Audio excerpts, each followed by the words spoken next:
betting exchange, and this is last night's records. Not looking too great. Oh, wow, I pushed? Yeah. Oh, yes, let's go. Jeff is let's go. Our first push in portfolio went to Jeff there, but we got to bounce back on this one. But the good news is, everybody, is we're back up. It's portfolio again tonight. Our best bets for the evening. We're going to give you our top three. Number one, spread bet, can be money line as well. Number two, we're going to take a side on the total. That's an over or an under, and then the fun one, the prop bet. So without further ado, Jeff, kick us off with your spread. All right.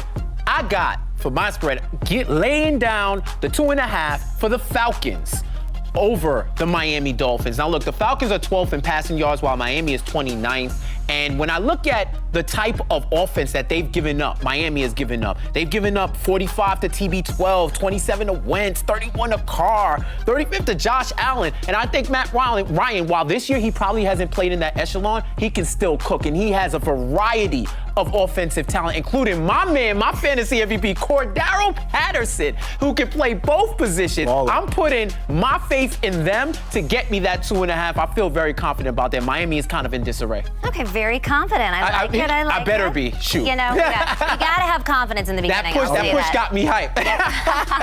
I love when we're excited about it. That means it's a bad night. Okay, give us your spread. All right, my spread, this pains me, but I have to bet with my head and not my heart. Good. I'm taking the New England Patriots over my New York Jets. It's -7. I'm taking the points. All right.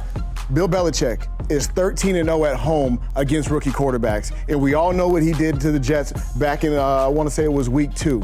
Straight domination. I like the Patriots in this matchup. They're playing at Foxborough. It's a perfect time for the Jets to check what they've done, to do some self-scouting, because everyone knows the Patriots they make you check your oil. Yeah. They implement everything that beats you. They'll add that into their playbook. So the Jets better be ready to correct their mistakes and improve on this week's game. All right, Alex, who do you like? I'm also making a pick with my head, not my heart, I promise you. I'm going to lay 6.5 points with the Ravens. But there's a lot of good reason here. Lamar Jackson has never lost to the Bengals. Bengals head coach Zach Taylor 0-4 against the Ravens, and the Ravens have outscored the Bengals 114-19 over the past 3 meetings. So this is just a bad matchup. A good Bengals team here, but this Ravens team is just a little bit different. So I think that they're going to turn it up at home. A little bit different in your head and your heart. Come on, we know that. I'm looking at the NBA, guys. I'm looking at the Bucks versus the Heat. I'm taking the Bucks in the first half -1, obviously coming off of a huge win against the Nets, 127-104. The Heat have Lowry now, and they haven't really had a true point guard before, so that's going to be good for them, but I think he's going to have to be perfect to get this upset. A lot of people kind of on Miami in this one, so I'm hoping to get out early and just take the Bucks on the first half and avoid some of that sweat. But let's talk about totals. Okay. I'm back on the overs. NBA, do not fail me now. Mavs and Hawks, we're going with the over. Now, these are two teams that had offensive ratings last season at about over 115 points. Yep. And they're mostly bringing their rosters back. It's the first game for both of them in Atlanta. Atlanta's 3, unfortunately, we saw it here in New York, right? With the way they bombed the Knicks from downtown. And Dallas has versatile offense as well. Yep. I don't think there's going to be too much defensive lockdown going on, but I do think it's going to be a high-scoring affair. So that over seems pretty comfortable to me. You got to root for the over in that game. You have to. You have to. Oh, yeah, I'm going over as well. All right. I'm going Colts 49ers in this one. Carson Wentz is finally getting into his groove, coming off 2 wins. Listen, they don't put a lot on him. He's thrown 9 touchdowns, 1 interception, but Jonathan Taylor is playing out of his mind right now. 145 yards rushing last week, 5.5 yards per carry, and the 49ers have one of the worst red zone defenses, so there's going to be a lot of points. We don't know who's playing quarterback for the Niners, but we all know Deebo Samuel is a baller. They have several weapons, so I'm staying over. Worse in the red zone. Hurts me. It hurts me. Alex, who are you looking at on this one?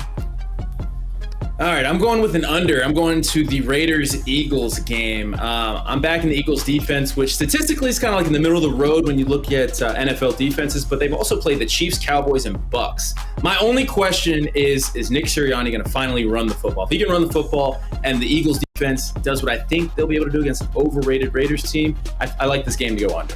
Okay, he likes it to go under. I'm going to agree with you on this one and take the Niners and the Colts, the over 44. Now, I normally don't like to bet on my 49ers, but this one just seems incredibly low to me. Yes, these are two big defenses, but the offenses, like you said, are also cooking at a pretty good rate right now. And look, the Niners at home, they have scored this season over 50 points per game. We had a bye week last week. We're getting healthier. We don't know who the quarterback is going to be, but Jimmy was practicing this week, so we're hopeful. 44 just seems too low to me, especially at home on a Sunday night game. So give me the over 44 with that game. All right, our prop bets. Who you like? All right, I'm staying in the NBA tonight. I'm going with my guy Draymond Green to score a double-double. We love now, it. I'm not going to front.